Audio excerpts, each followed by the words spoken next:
بسم الله الرحمن الرحيم. السلام عليكم ورحمة الله وبركاته. الحمد لله الحمد لله الحمد لله الحمد لله رب العالمين، وبه نستعين على أمور الدنيا والدين، والصلاة والسلام على أشرف الأنبياء والمرسلين وعلى آله وصحبه أجمعين.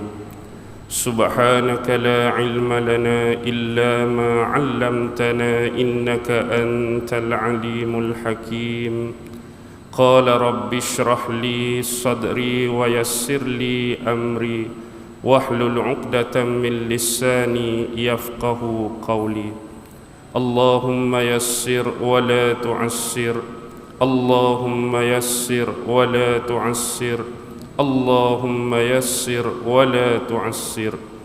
اللهم صل على سيدنا محمد وعلى آله وصحبه وسلم. اللهم صل على سيدنا محمد وعلى آله وصحبه وسلم. اللهم صل على سيدنا محمد وعلى آله وصحبه وسلم. أما بعد. Alhamdulillah, syukur kehadrat Allah Subhanahu wa ta'ala, kerana dengan limpah kurnia rahmat, kasih sayang dan inayah daripada Allah Subhanahu wa ta'ala, alhamdulillah, pada malam ini kita masih lagi diberi kesempatan dan keizinan oleh Allah Subhanahu wa ta'ala untuk sama-sama berada di sini. Alhamdulillah.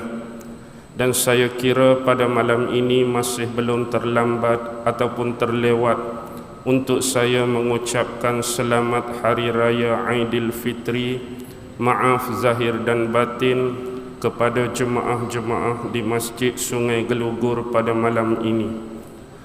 Baik, secara muqaddimah, malam ini saya nak bentangkan suatu kisah, yang mana kisah ini berlaku di negara Arab.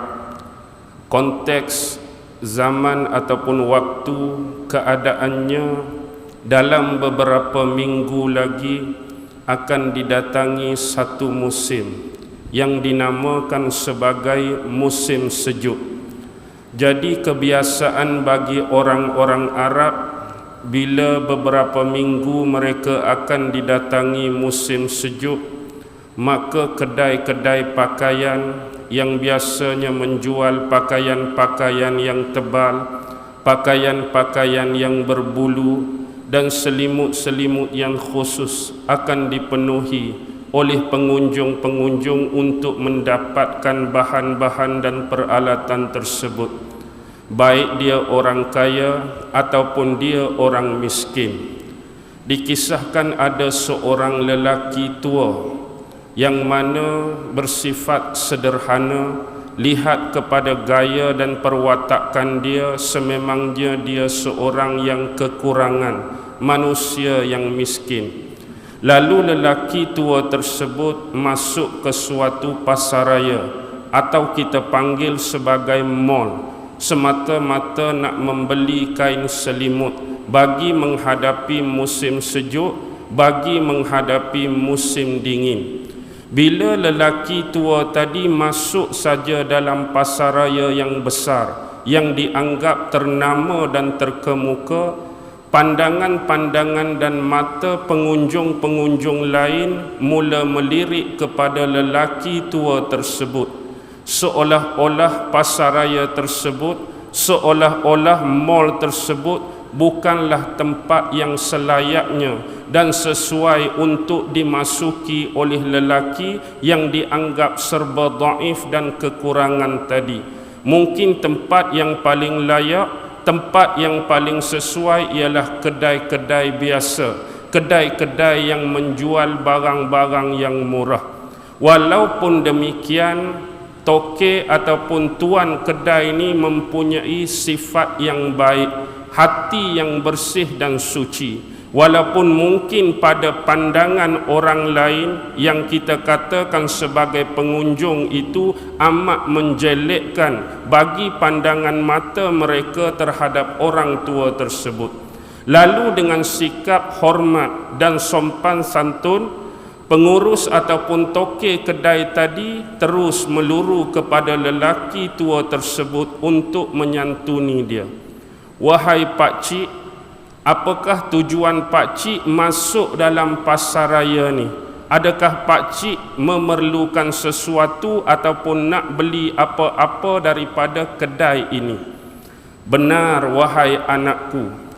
Memandangkan umur lelaki tadi jauh melebihi usia pemuda tadi, dia membahasakan dirinya sebagai orang tua, bapa, dan budak tadi, pemuda tadi sebagai anak. Tujuan pakcik ataupun bapa masuk dalam pasaraya ataupun mall ni tidak lain dan tidak bukan semata-mata nak membeli kain selimut bagi menghadapi musim sejuk, musim dingin yang akan datang. Kalau demikianlah, itulah keperluan bagi pakcik. Memang kedai saya ni, pasaraya ataupun mall saya ada jual kain selimut. Tetapi anakku, pakcik hanya mempunyai wang sejumlah 100 rial. Dan dengan wang ini, jumlah dan kuantiti ini, pakcik memerlukan 6 helai kain selimut. Jadi duit ada 100, nak beli 6 helai kain selimut. Jadi tokek kedai tadi tanya, untuk siapa pakcik? 1 untuk pakcik, 1 untuk isteri pakcik, dan 4 lagi untuk anak-anak pakcik.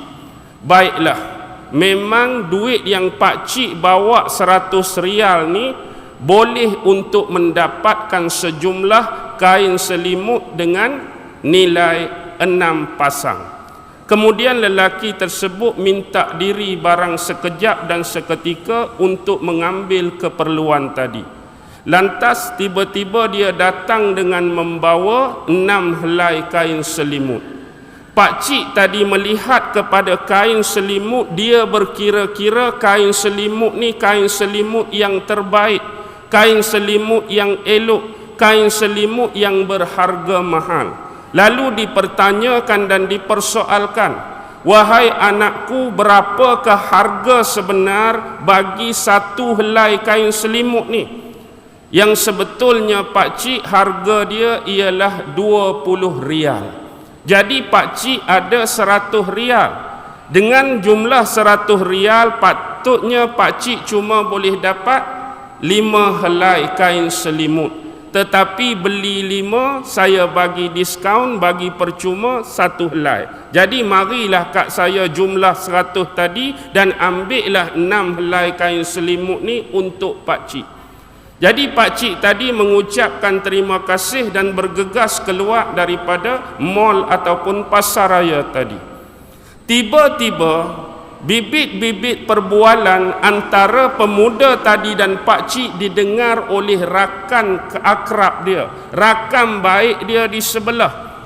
Kemudian dipertanyakan kembali kepada pemuda tersebut, wahai sahabatku, aku sungguh hairan, aku sungguh aneh dengan sikap kamu.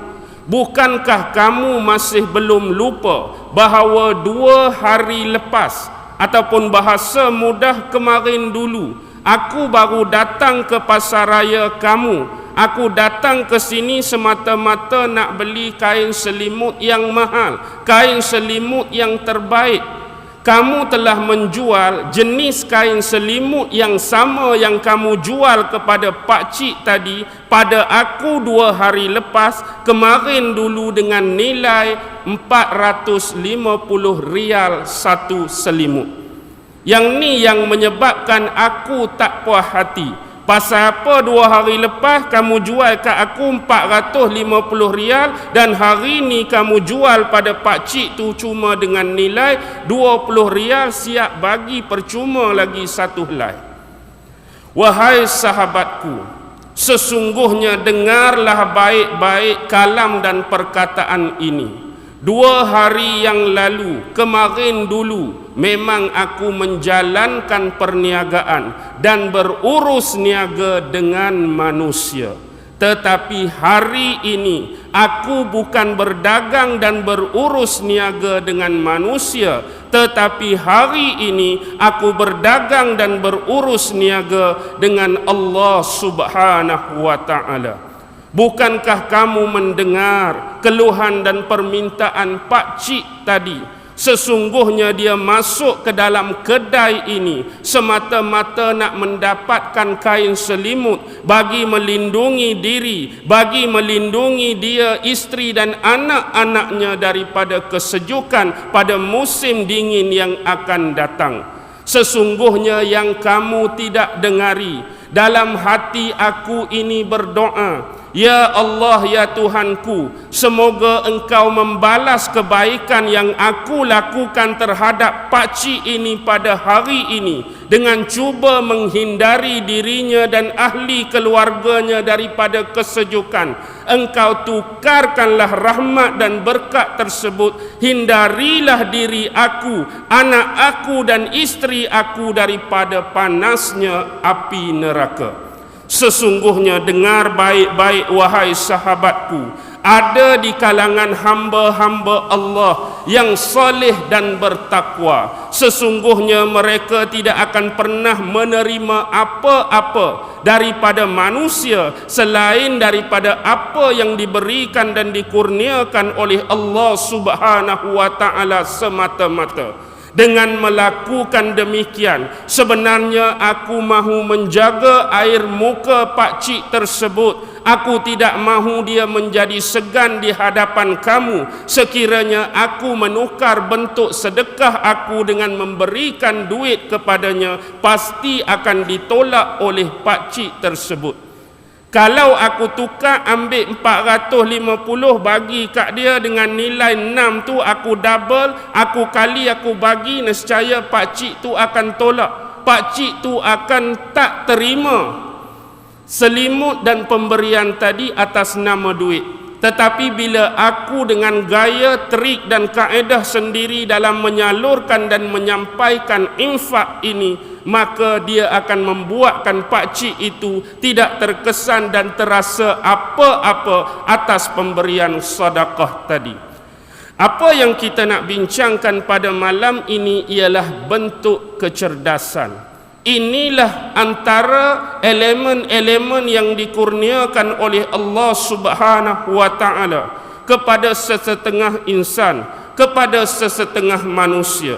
Rumusan yang kita boleh ambil pengajaran dan iktibar daripada kisah tadi ialah pemuda tadi diberi kecerdasan yang luar biasa oleh Allah, dan dia menggunakan kecerdasan tersebut dalam bentuk kaedah dan trik serta gaya yang tersendiri untuk menyampaikan infak dan sedekah dia melalui cara yang terbaik agar tidak tersakiti walaupun hati manusia-manusia yang kita anggap serba lemah dan serba kekurangan. Tetapi poin kita yang pertama malam ini, bila kita nak membincangkan tentang isu intelektual, kita nak membincangkan tentang isu kecerdasan.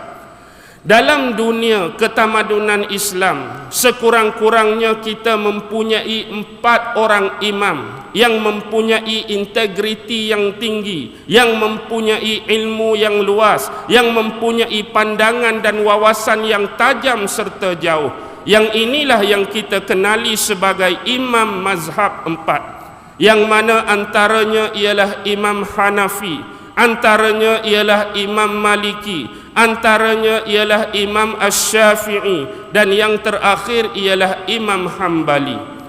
Dalam ramai-ramai iman ini, mereka mempunyai keistimewaan, mereka mempunyai kecerdasan, mereka mempunyai perwatakan masing-masing. Tetapi apa yang kita nak selami, nak ambil pengajaran, nak ambil iktibar pada malam ini ialah beberapa kisah yang disandarkan dan nisbahkan kepada pendiri dan pengasas kepada mazhab Hanafi, iaitu Imam Abu Hanifah, ataupun nama sebenarnya ialah Nu'man bin Thabit. Bila kita sebut Imam Abu Hanifah ataupun nama sebenarnya Nu'man bin Sabit, dia adalah salah seorang daripada ulama-ulama yang berteraskan dan berdasarkan kepada madrasah Ahlur Ra'. Dia menggabungkan antara fakta-fakta, iaitu dalil-dalil dan hujah-hujah yang didatangkan daripada Al-Quran, dalil-dalil dan hujah yang didatangkan daripada hadis-hadis Rasulullah sallallahu alaihi wasallam, dan dipadukan serta dimadukan dengan kata lain berinteraksi dengan pandangan-pandangan akal.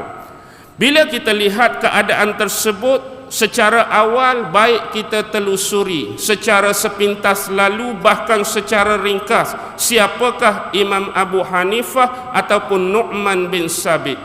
Beliau ini dilahirkan pada tahun 80 Hijrah bersamaan 5 hari bulan September 699 Masihi. 80 Hijrah bersamaan 5 September 699 Masihi di sebuah perkampungan yang bernama Ambar dalam wilayah Kufah di Iraq pada waktu dan zaman tersebut. Beliau lahir pada zaman pemerintahan Khalifah Abdul Malik bin Marwan, dan beliau wafat meninggal dunia pada 150 Hijrah bersamaan 14 Jun 767 Masihi di kota Baghdad, Iraq. Lahir di Iraq, meninggal pun di Iraq, tetapi lahir dalam wilayah Kufah, meninggal dalam wilayah Baghdad. Dia meninggal pada zaman pemerintahan Khalifah Al-Mansur. Baik, bila sebut tentang Imam Abu Hanifah, pernah diriwayatkan dan dikisahkan pada suatu hari Imam Abu Hanifah pernah memasuki majlis Imam Malik. Zaman Imam Abu Hanifah hidup, Imam Malik pun masih hidup. Jadi suatu ketika Imam Malik ni ada halaqah, Imam Malik ni ada pertemuan dengan murid-murid dia. Tiba-tiba mari Imam Abu Hanifah dan duduk dalam majlis Imam Malik, dan dia mengambil kesempatan ini untuk berdialog, untuk berbicara, bertukar-tukar pandangan dengan Imam Malik. Bila selesai keperluan dan urusan dia, Imam Hanifah minta diri dan dia keluar daripada majlis Imam Malik. Dan kemudian Imam Malik menoleh dan bertanyakan kepada murid-murid dan sahabat-sahabat dia, "Kamu kenal atau tidak siapakah lelaki tersebut? Sesungguhnya kami tidak pernah melihat beliau, bahkan kami langsung tidak mengenali beliau.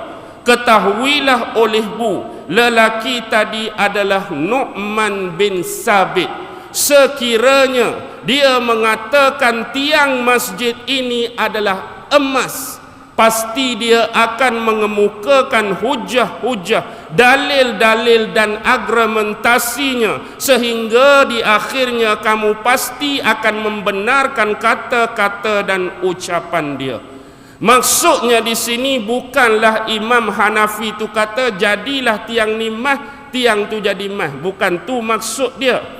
Maksudnya kalau dia buat kiasan, kalau dia buat ibarat seolah-olah tiang masjid ni digambarkan, dia diupamakan sebagai emas, lalu kita tanya apa reason, lalu kita tanya apa sebab dikatakan dengan hikmah dan ibarat demikian, pasti dia akan mengeluarkan hujah-hujah, pasti dia akan mengeluarkan dalil-dalil dan argumentasi dia kenapa dia mengibaratkan hal tersebut ataupun benda tersebut ataupun material tersebut sebagai emas. Dan bila kamu mendengar pendapat dan hujah-hujah dia, pasti kamu akan membenarkan dia dan mengikuti dia.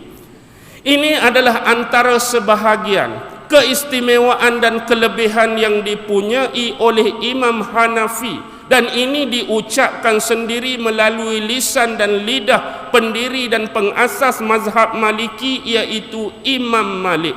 Bahkan ada satu riwayat Imam Malik mengatakan demikian, sesungguhnya jika dia mengatakan tanah yang berada di dalam tangan kanan kamu itu emas, pasti kamu akan membenarkannya kerana kekuatan hujah-hujah dan dalil dia, dan pasti kamu akan mengikutinya. Kalaulah dalam hal-hal yang sedemikian kamu akan terpegun dan terpesona dengan kehebatan dan kecerdasan akal yang dikurniakan oleh Allah Subhanahu wa taala kepada beliau, apatah kamu tidak akan mengikuti setiap sandaran-sandaran dan penisbahan tentang kehebatan kepribadian, tentang kehebatan hujah-hujah dan dalil-dalil yang dipunyai oleh Imam Hanafi untuk berhadapan dengan musuh-musuh Allah yang dilanda kesesatan dan penyelewengan.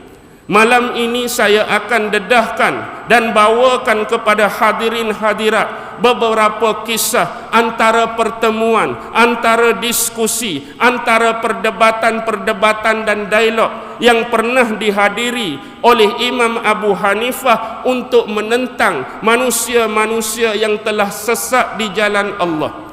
Antara kisah yang masyhur ialah suatu ketika diriwayatkan di negeri Kufah ini ada seorang lelaki yang mana lelaki ini disesatkan oleh Allah Subhanahu wa taala.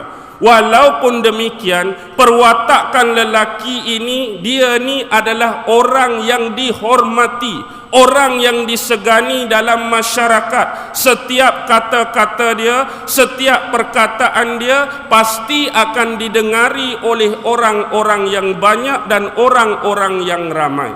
Antara syubhah dan fitnah yang dibawa oleh lelaki daripada Kufah yang dikatakan disesatkan oleh Allah ini, dia mendakwa dan klaim bahawa sahabat besar Nabi Muhammad sallallahu alaihi wasallam, iaitu khalifah Islam yang ketiga, dia juga adalah menantu kepada Rasulullah sallallahu alaihi wasallam yang diberi gelaran Zunurain, iaitu manusia yang mempunyai dua cahaya, kerana pernah mengahwini dan bernikah dengan dua orang anak Rasulullah, iaitu Ummu Kalsum dan juga Ruqayyah. Dia ialah Sayyidina Uthman bin Affan. Apa dakwaan yang dibawa oleh lelaki tadi? Apa syubhah yang dilempar dan difitnahkan kepada Sayyidina Uthman? Beliau mengatakan bahawa asal usul Uthman ini adalah daripada keturunan Yahudi dan dia kemudian masuk Islam pada zaman Rasulullah sallallahu alaihi wasallam hidup, dan dia mendakwa setelah kewafatan dan pemergian Rasulullah, Uthman kembali menjadi Yahudi. Bila mendengar berita yang tidak menyenangkan, syubhah dan fitnah ini dilemparkan kepada salah seorang sahabat besar Nabi, menantu Nabi, bahkan dia di antara sahabat yang dijamin 10 orang masuk syurga. Lalu dia mendatangi lelaki tersebut ke rumahnya. Bila sampai saja di rumah, lelaki tadi menyambut Imam Abu Hanifah dengan selayak-layak sambutan dan penghormatan sebagai salah seorang ulama dan imam besar pada waktu dan zaman tersebut. Wahai imam, apakah tujuan kamu datang bertandang ke rumah aku pada hari ini? Wahai saudara, sesungguhnya kedatangan aku ini tidak lain dan tidak bukan semata-mata datang bagi memenuhi hajat seseorang, iaitu hajat sahabatku. Dia meminta kepadaku supaya datang ke rumah kamu untuk meminang anak perempuan kamu Fulanah dengan nama sekian-sekian bagi pihak sahabat aku. Adakah engkau sudi untuk menerimanya? Wahai Imam Abu Hanifah, sesungguhnya manusia seperti kamu adalah manusia yang tidak layak untuk ditolak permintaan dan permohonannya. Tetapi pertanyaan aku, siapakah peminang tersebut? Siapakah lelaki yang berkenan kepada anak aku? Wahai saudaraku, sesungguhnya dia ialah seorang yang ternama, dia ialah seorang yang terkemuka. Dia dilahirkan daripada keluarga yang terhormat, keluarga bangsawan, keluarga yang kaya raya. Dia terkenal dengan sifat kedermawanannya dan sifat ringan tangannya. Dan dia juga mempunyai satu kelebihan, iaitu dia hafal kitabullah dan dia memahami setiap ayat-ayatnya dengan baik. Dan sifatnya juga pada setiap malam dia sentiasa sujud, dia sentiasa rukuk kepada penciptanya. Dia adalah manusia yang bertakwa dan sentiasa memuhasabah setiap dosa-dosa dan khilaf yang dilakukan. Wah. Cukup sampai di sini, berhentilah wahai imam. Bila saja kamu menceritakan sebahagian saja daripada sifat-sifat lelaki yang nak meminang anak aku ini, sebahagian ini pun sudah cukup dan layak bagi dia untuk meminang seorang anak perempuan Amiril Mukminin. Kalau demikian, kamu harus mempertimbangkan satu hal terhadap lelaki ini. Kenapa dengan lelaki tersebut yang jadi leceh, yang jadi remeh, beliau ialah seorang Yahudi. Alamak, Yahudi pula duk cerita macam-macam hak baik, duk cerita macam-macam hak bagus. Apakah kamu nak mengahwinkan dan nak meminang anak aku ini kepada sahabat kamu yang beragama Yahudi? Sesungguhnya aku pasti sesekali tidak akan menerima peminangan ini, seolah-olah aku tidak sudi untuk menjadikan menantu bagi aku layaknya seorang lelaki daripada kalangan Yahudi. Biarlah engkau menceritakan dia mempunyai segala-galanya dari awal sampai yang akhir. Kalaulah demikian, kamu mengingkarinya wahai saudaraku, dan kamu menolak untuk dijadikan menantu bagi kamu hanyalah dia kerana seorang Yahudi. Bagaimana pula dengan tomahan? Bagaimana pula dengan fitnah? Bagaimana pula dengan dakwaan dan sebaran yang telah kamu lakukan bahawa Rasulullah sallallahu alaihi wasallam telah mengahwinkan dengan dua anak perempuannya dengan seorang Yahudi? Merujuk pada siapa? Utsman bin Affan tadi. Lalu dia tergaman dan terlopong mulutnya, lalu dengan pantas, astaghfirullahalazim, sesungguhnya aku telah melakukan kecelaruan dan kelampauan yang sungguh besar. Aku takut kepada azab Allah. Mulai hari ini aku bertaubat dan menarik kembali setiap dakwaan, tomahan dan kata-kata tadi terhadap sahabat mulia Rasulullah sallallahu alaihi wasallam. Ini adalah antara kecerdasan jawapan yang diberikan oleh Imam Hanafi kepada manusia-manusia yang terseleweng, kepada manusia-manusia yang disesatkan oleh Allah. Akhirnya dia terpaksa tunduk, dia terpaksa mengaku dengan kesalahan dan kesilapan yang telah dilakukan. Lebih-lebih lagi tuduhan ini dinisbahkan kepada sebahagian besar sahabat Nabi Muhammad sallallahu alaihi wasallam. Tu dengan orang yang sesat, tu dengan orang yang terseleweng. Baik, di suatu ketika yang lain, pernah Imam Hanafi bukan mendatangi tetapi didatangi oleh seorang lelaki yang bernama Ad-Dhahak Asy-Syari. Kalau sebut Ad-Dhahak Asy-Syari, seorang tabi'in pun ada nama Imam Ad-Dhahak. Ni bukan merujuk kepada Imam Ad-Dhahak. Ni Dhahak Asy-Syari, ni Dhahak lain. Dhahak Asy-Syari di sini merujuk kepada salah seorang penganut Khawarij. Salah seorang penganut Khawarij. Khawarij ini ialah satu kelompok, satu kumpulan, satu aliran yang pernah mengkafir dan menyesatkan dua-dua kelompok sahabat Nabi. Mereka ni asalnya menyebelahi dan berpihak kepada kumpulan Ali. Bila berlakunya konfrontasi dan persengketaan di antara pihak Muawiyah dan Saidina Ali, bila nak berlakunya majlis tahkim, mereka ni tak bersetuju dengan majlis tahkim tersebut. Lalu mereka keluar. Inilah sebenarnya kelompok yang pertama keluar daripada Islam, iaitu kelompok Khawarij. Mereka tak berpihak kepada Muawiyah dan mereka mula berpaling daripada pihak Ali. Bahkan mereka mendakwa dan menuduh kedua-dua ni dah jadi sesat, kedua-dua ni dah jadi kafir kerana menerima majlis tahkim tersebut. Jadi dia datang tu, apa tujuan dia? Wahai Abu Hanifah, aku datang ini ialah semata-mata untuk mengucapkan perkataan ini. Bertaubatlah kamu, wahai Abu Hanifah. Mari-mari dia suruh Imam Abu Hanifah bertaubat. Siapa suruh? Dhahak Asy'ari tadi. Lalu Imam Abu Hanifah bertanya, kamu minta dan suruh aku ni bertaubat atas keperluan dan dasar apa? Kamu minta aku bertaubat ni atas dasar apa?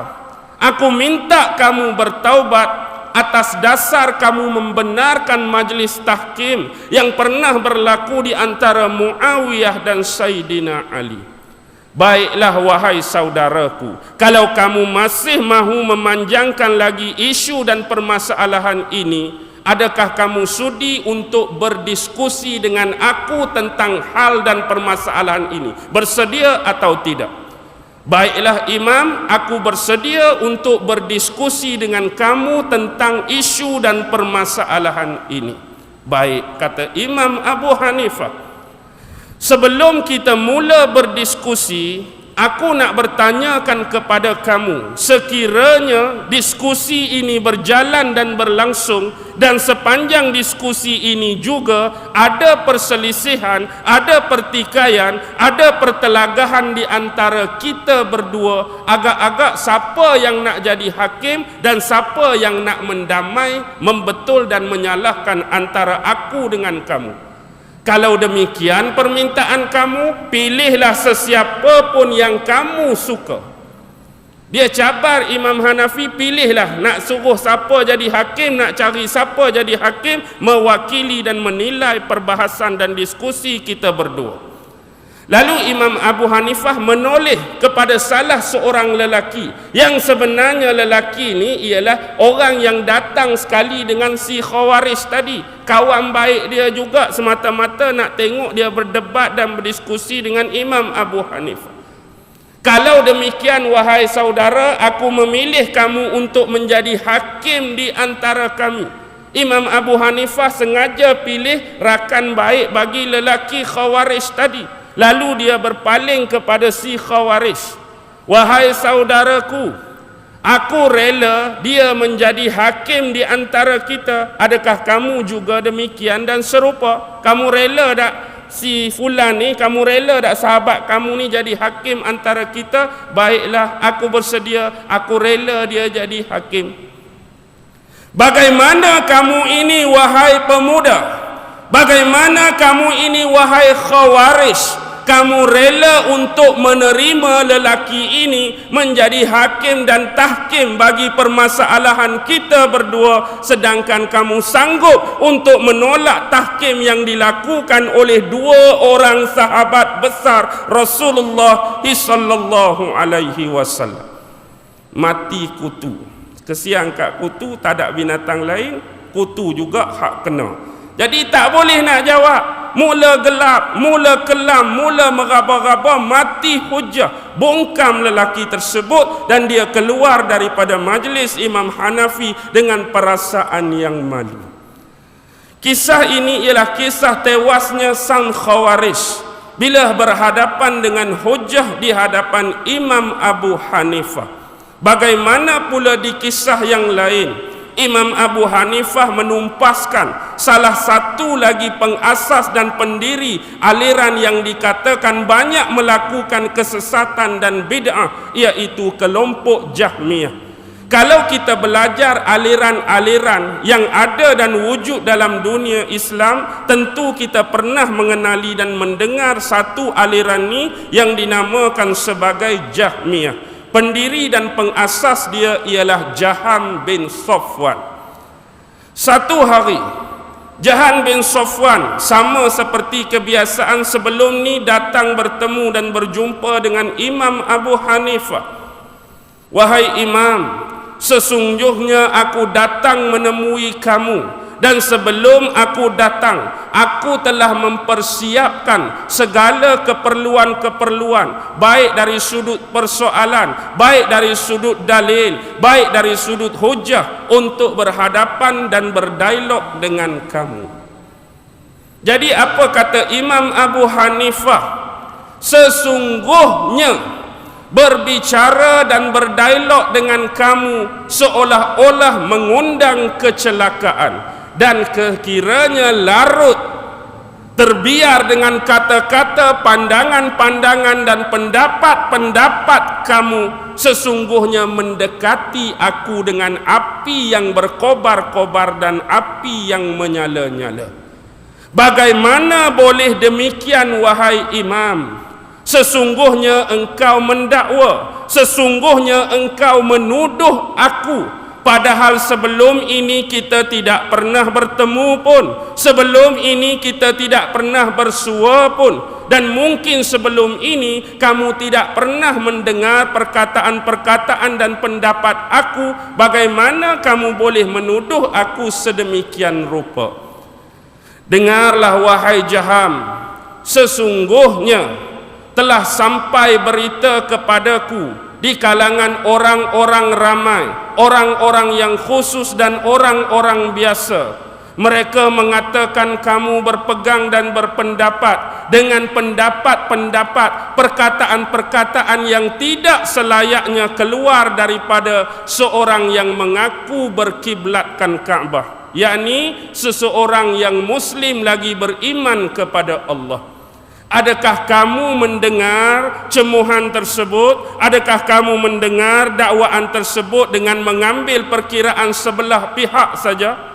Kamu dengar orang cerita pasal aku, kamu dengar orang bercakap pasal aku, kemudian kamu buat keputusan, kamu buat rumusan, tetapi kamu belum mendengar dengan sebenar-benarnya pandangan, kata-kata dan pendapat aku.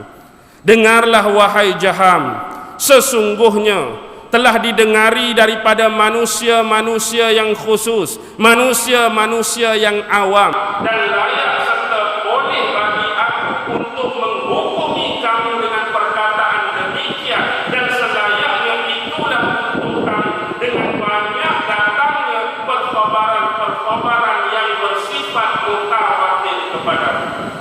Hak aku dengar ni baik orang yang khusus, hak aku dengar baik orang yang awam, pandangan-pandangan pendapat kamu ini datang padaku secara mutawatir dan boleh dipercayai tentang kamu. Kalau demikianlah, jadi aku datang ke sini semata-mata dan tidak lain kecuali nak bertanyakan tentang soal keimanan. Tak ada benda lain aku nak tanya kecuali tentang hal keimanan. Adakah engkau masih belum memahami lagi hal tersebut sehingga memaksakan kamu wahai Jaham untuk datang ke sini dan bertanyakan kepada aku persoalan tersebut?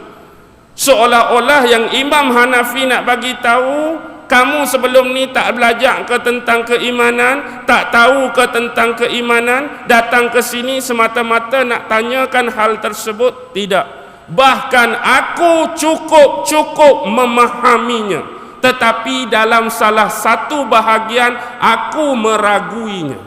Aku faham bab tauhid, aku faham bab akidah, tapi salah satu bahagian dia ni aku meraguinya. Lalu apa kata Imam Abu Hanifah? Keraguan dalam keimanan menjuruskan kamu kepada kekufuran. Ragu saja dalam bab iman, dia akan menjuruskan kamu, melorongkan kamu pada kekufuran. Walaupun demikian tuduhan dan dakwaan kamu terhadap aku, sekurang-kurangnya dengarlah dahulu pandangan dan pendapat aku. Baiklah, apa perkiraan kamu dan apa pandangan kamu sekiranya ada seorang manusia yang di dalam hati dia beriman kepada Allah Subhanahu wa ta'ala dengan sebenar-benarnya, dan dia yakin bahawa Allah itulah pencipta dan penguasa bagi dirinya dan seluruh alam semesta, dan dia juga tidak pernah sesekali mensyirikkan Allah, mempersekutu dan mempersyarikatkannya dengan sesuatu pun daripada makhluknya, dan dia memuliakan semua nama-nama dan sifat-sifat Allah dan tidak meletakkannya di tempat yang tidak selayaknya. Tetapi sekiranya demikian, lelaki tadi mati, lelaki tadi meninggal dalam keadaan dia cuma mengimani perkara-perkara yang aku sebutkan tadi cuma pada hati dia, tetapi tidak di luar, tidak diterjemah, tidak dikeluarkan pada lidah dan lisan dia. Adakah dia mati dalam keadaan mukmin atau kafir? Orang tu beriman, percaya Tuhan tu yang buat dia, Tuhan tu menguasai dia, tak pernah syirik, tak pernah syarikat, tak pernah bersekutu, dan dia juga memuliakan semua nama dan sifat Allah, dan dia tidak membandingkan dengan mana-mana makhluknya, tapi cuma dalam hati, tak pernah terjemah pada lidah dia. Kalau orang macam ni mati meninggal, kafir atau mukmin? Lalu Imam Abu Hanifah menjawab, sesungguhnya dia mati dalam keadaan kafir kerana dia tidak menterjemahkan apa yang dia iktiqad, apa yang dia yakini, apa yang dia percaya dalam hatinya untuk diterjemahkan pada lidah dia, yang mana sekiranya tidak ada halangan-halangan untuk diri dia untuk melakukan demikian. Tak ada orang kata kat dia, kalau hang cakap dengan lidah, hang ikrar dengan lidah, aku tembak. Tak ada. Kalau hang cakap demikian, aku bunuh. Kalau hang buat lagu ni, aku pancung. Tak ada halangan tersebut. Jadi dia mati dalam keadaan kafir. Lalu dengan jawapan tadi, Jaham bin Sofyan seolah-olah menyanggah dan membantah jawapan Imam Hanafi. Kalau demikian dia masih beriman dalam hati dia, cuma dia tidak menyatakan pada lisan dia, kenapa kita tidak ikrarkan dia sebagai seorang mukmin? Sebab dia beriman pada Allah. Dia tidak mensyirikkan Allah Subhanahu wa taala. Baiklah wahai saudaraku, hari ini aku bertanyakan kepada kamu, sekiranya kamu beriman kepada Al-Quran dan mahu berhujah dengan dalil-dalil Al-Quran, maka aku akan teruskan diskusi ini. Tetapi sekiranya kamu tidak beriman dengan Al-Quran dan tidak mahu memakai hujah-hujah Al-Quran, anggaplah bahawa aku berhadapan dengan seorang yang menentang Islam. Bahkan sesungguhnya aku beriman dengan Al-Quran dan aku bersedia untuk menerima hujah-hujah dan dalil-dalil yang datang daripada Al-Quran dan juga As-Sunnah. Baik. Kemudian didatangkan ayat-ayat Al-Quran sebagai hujah, ayat-ayat Al-Quran sebagai dalil oleh Imam Hanafi. Antaranya ialah Imam Hanafi berdalilkan dalam surah Al-Ma'idah ayat 83 dan 84, yang mana Allah Subhanahu wa taala berfirman, A'udzu billahi minasyaitonir rajim. Wa idza sami'u ma unzila ilar rasul tara a'yunahum tafidu minad dam'i mimma 'arafu minal haqq yaquluna rabbana amanna faktubna ma'asy syahidin wa ma lana la nu'minu billah wa ma ja'ana minal haqq wa natma'u an yudkhilana rabbuna ma'al qaumis salihin. Al-Maidah 83-84, yang mana dalam ayat ini Allah Subhanahu wa taala berfirman, wa iza sami'u, apabila mereka mendengar, ma unzila ilar rasul, yaitu apa-apa yang didatangkan dan diturunkan kepada Rasul, merujuk kepada ayat-ayat Al-Quran. Apabila mereka ni dengar saja ayat-ayat Al-Quran yang diturunkan pada Nabi Rasulullah sallallahu alaihi wasallam, tara a'yunahum tafidu minad dam'i, maka kamu melihat wahai Muhammad, sesungguhnya mata-mata mereka jatuh bercucuran, bertitisan air mata, mimma arafu minal haq, kerana mereka mengetahui kebenaran Al-Quran dan kebenaran kenabian dan kerasulan Muhammad sebagaimana mereka mengetahuinya dengan hak melalui kitab-kitab yang pernah diturunkan kepada mereka sebelum ini.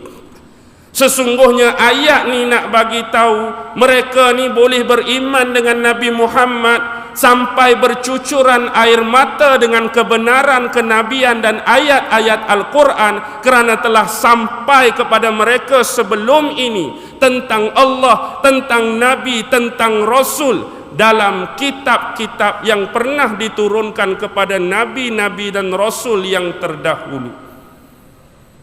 Dan di sini juga disebutkan bahawa mereka ini siapa? Allah tuju pada siapa tentang ayat ni? Imam An-Nasai, salah seorang imam besar hadis, melalui periwayatan yang panjang sampai kepada sahabat besar Abdullah bin Az-Zubair dalam sunan dia. Sesungguhnya ayat ini diturunkan kepada Raja An-Najasyi dan sahabat-sahabat dia.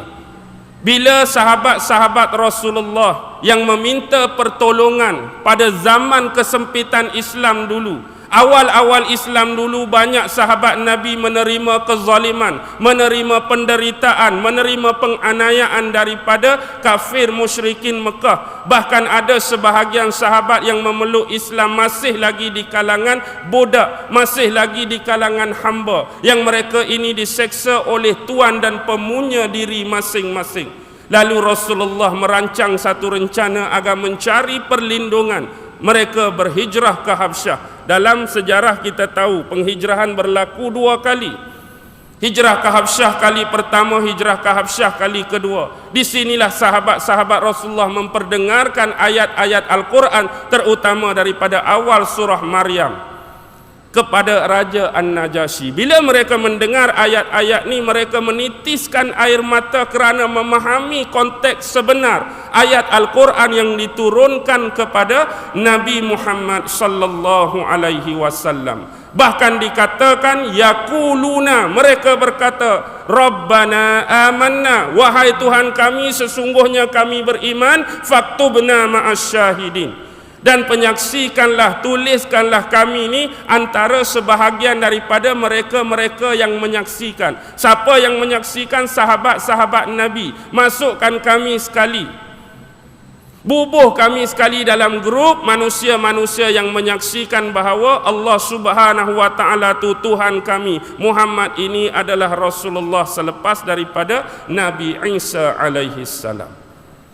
Maksudnya mereka membenarkan dan mereka mengucapkan dengan lidah mereka. Mereka mengucapkan keagamaan, mereka mengucapkan keimanan, mereka mengucapkan i'tiqad dan akidah itu pada lidah dan lisan mereka.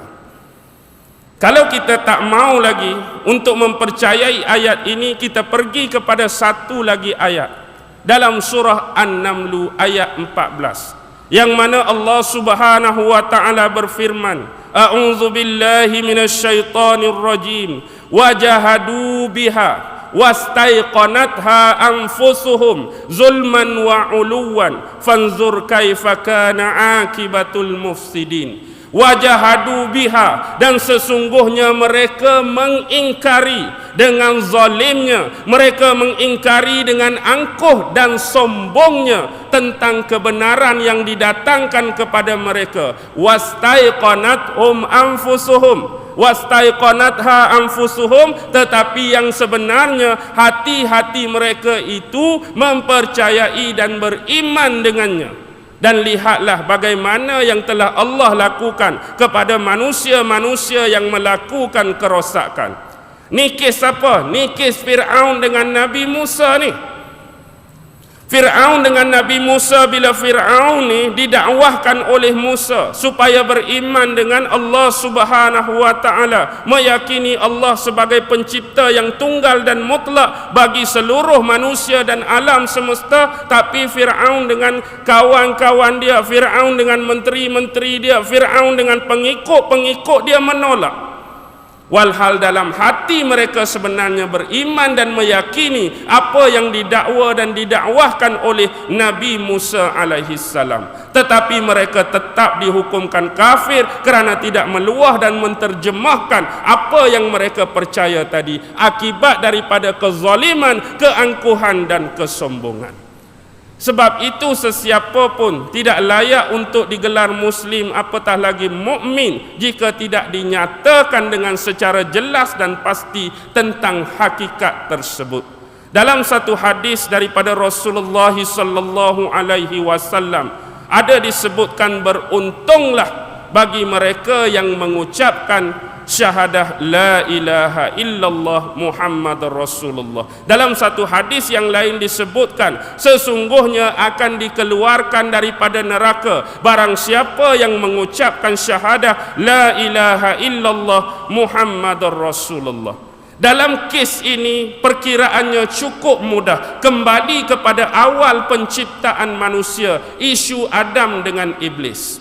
Bila kita lihat kepada Iblis, tanyalah dalam hati Iblis, sekiranya dia mampu mengeluarkan setiap isi hati dia. Sekiranya ditanyakan kepada dia, siapa Tuhan kamu? Pasti jawapannya Allah. Siapa yang menciptakan kamu? Pasti jawapannya Allah. Siapa yang menghidup dan mematikan? Pasti jawapannya Allah. Sesiapa yang memberi hidayah dan menyesatkan? Pasti jawapannya Allah. Ini semua ada dalam sanubari, ini semua ada dalam hati Iblis. Tetapi kesilapan dia tidak menterjemahkan melalui anggota, dia tidak menterjemahkan melalui kata-kata, dan dia tidak menterjemahkan melalui perbuatan dia. Lantas dia dihukum kufur, bahkan dilaknat oleh Allah Subhanahu wa taala. Itulah perkiraan dan kiasan yang cukup mudah bagi kita hari ini.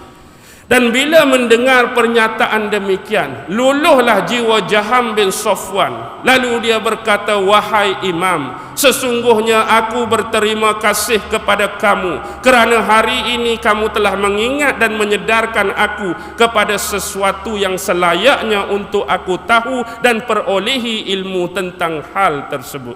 Pukul apa dah? 92 minit. Nak ujung-ujung dah ni kan? Baik, bila kita lihat seorang lagi, salah satu aliran sesat dan banyak membawa bid'ah Jahmiyah, tewas. Bukan orang biasa, bukan orang biasa-biasa, tetapi pendiri dan pengasas dia sendiri, Jaham bin Safwan, di tangan Imam Abu Hanifah. Dan yang terakhir saya kira satu lagi kisah dengan seorang etis yang tidak mempercayai eksistensi Allah. Apa maksud eksisten? Orang yang tak percaya akan kewujudan Allah. Dengan demikian mereka mempercayai bahawa alam semesta ini terjadi hanya dengan asbab dan musabab, sebab dan akibat. Tak ada orang yang buat, tak ada orang yang cipta, tak ada orang yang atur, tak ada orang yang urus. Mari salah satu etis berdebat dengan Imam Abu Hanifah. Lalu Imam Abu Hanifah memberikan hikmah yang cukup sempurna dan baik. Apa kata dia? Boleh atau tidak kamu menerima ada satu kapal yang duduk di pelabuhan, lalu diisi oleh orang-orang, anak-anak dan awak kapal, pelbagai peralatan dalam kapal ini. Bubuh pekakas tu, bubuh alat ni, bubuh peralatan tu.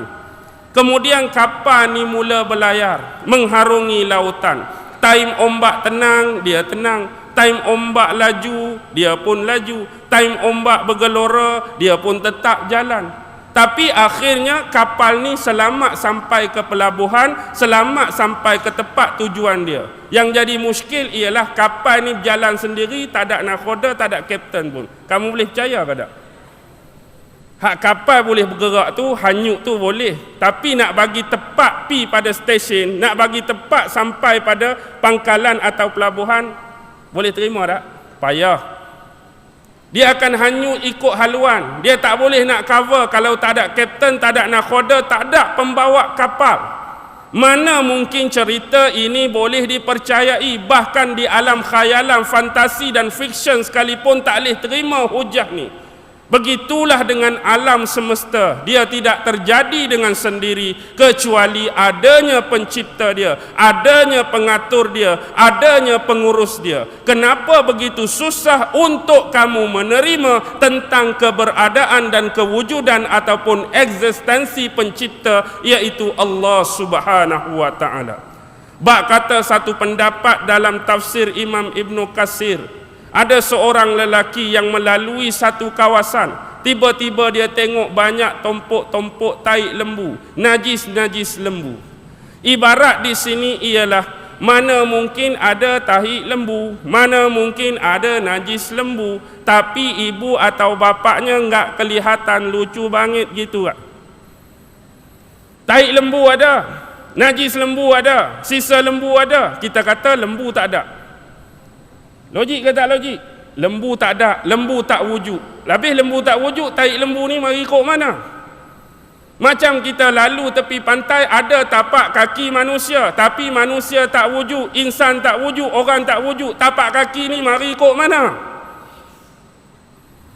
Sebab semua kesan-kesan penciptaan Allah, kesan-kesan kewujudan, kesan-kesan tu semua ada. Mana logik untuk dikatakan bahawa alam ini tak ada pencipta? Kalau alam ni tak ada pencipta, bagaimana kita wujud, bagaimana kita muncul, bagaimana kita lahir? Keluar dalam tanah lagu tu ke?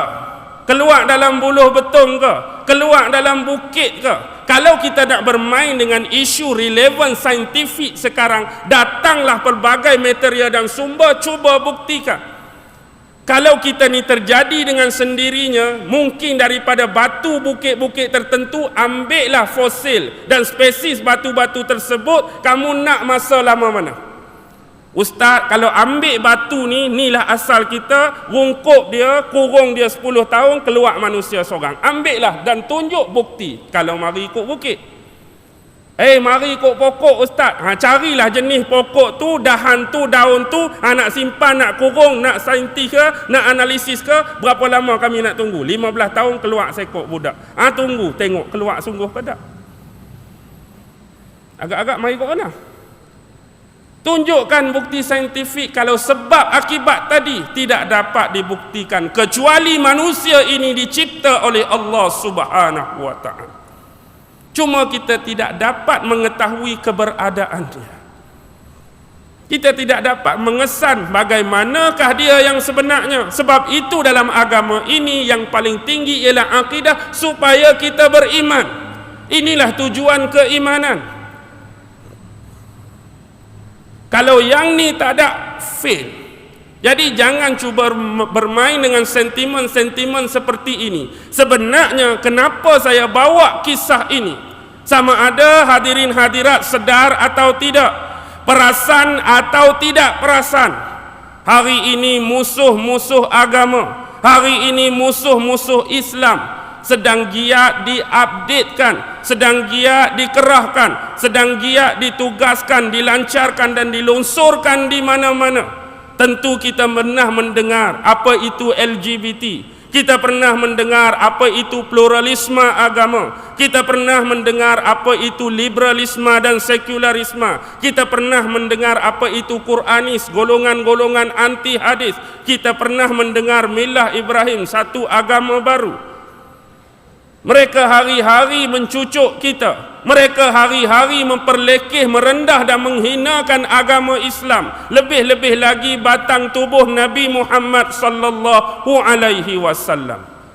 Dan hari ini memang kita boleh mendakwa kita akan menggunakan hujah Al-Quran, kita akan menggunakan hujah hadis. Tetapi kenapa misi kisah Imam Abu Hanifah dengan kecerdasan-kecerdasan tadi saya bawa? Agar kita mampu untuk menahan, agar kita mampu untuk mengekang, agar kita mampu untuk menyekat anasir-anasir, kerosakan-kerosakan, penyelewengan-penyelewengan dan kesesatan ini dengan cara yang berbeza, tapi masih lagi beracuan Al-Quran dan As-Sunnah.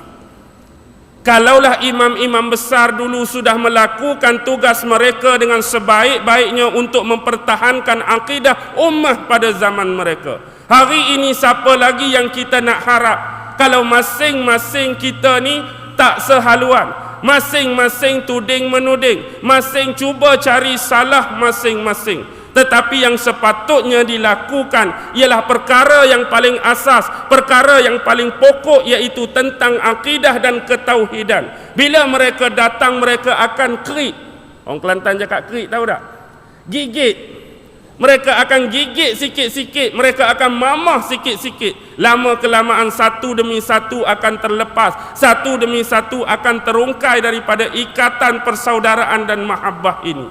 Ingat, ini adalah kumpulan-kumpulan yang membahayakan akidah, kumpulan-kumpulan yang membahayakan agama. Jadi hari ini benarlah sebagaimana sabdaan Rasulullah, sesungguhnya fitnah itu datang bagaikan malam yang kelam. Kita jadi tak reti nak beza dah. Bila mari waktu malam ni, kita nak tengok benda, gelas boleh pegang, boleh rasa, boleh raba. Tapi bagi orang yang sentiasa duduk dengan gelas, pernah raba gelas, sentiasa bersama dengan gelas, walaupun dalam gelap, bolehlah sikit-sikit ni lagu ni aku pegang gelas, lagu ni aku pegang botol, lagu ni aku pegang cawan. Bagi yang tak pernah pegang gelas, botol dan cawan, terus mari gelap, apa jadi? Lembu kot, babun kot, angkat ni tapir ke tenuk ke, macam-macam dia teka. Akibatnya agama ni terfitnah dengan hal-hal yang demikian. Jadi seruan daripada saya, apa yang penting hari ini, kita menjaga diri kita, isteri dan anak-anak serta seluruh keluarga umat Islam daripada fitnah yang cukup besar dan makin membakar kita sekarang ini. Apapun pertolongan dan hidayah daripada Allah, itulah sebaik-baik permintaan setiap kali kita usai solat berjamaah ataupun usai kita bertahajud kepada Allah Subhanahu wa taala di malam-malam hari. Apapun pada malam ini, setiap yang baik itu datangnya daripada Allah, kekurangan dan kelemahan datang daripada diri saya dan kita sebagai manusia yang tak akan terlepas daripada dugaan-dugaan, ujian-ujian dan ancaman-ancaman daripada Allah Subhanahu wa taala. Akhir kalam, wabillahi taufiq wal hidayah. Wassalamu alaikum warahmatullahi taala wabarakatuh. أعوذ بالله من الشيطان الرجيم بسم الله الرحمن الرحيم اللهم إنك تعلم أن هذه القلوب قد اجتمعت على محبتك والتقت على طاعتك وتوحدت على دعوتك وتعاهدت على نصرة شريعتك فوسك اللهم رابطتها وأدم ودها واهدها سبلها واملأها بنورك الذي لا يخبو واشرح صدورها بفيض الإيمان بك وجميل التوكل عليك وأحيها بمعرفتك وأمتها على الشهادة في سبيلك إنك نعم المولى ونعم النصير وصلى الله على سيدنا محمد وعلى آله وصحبه وسلم سبحان ربك رب العزة عما يصفون وسلام على المرسلين والحمد لله رب العالمين الله أكبر.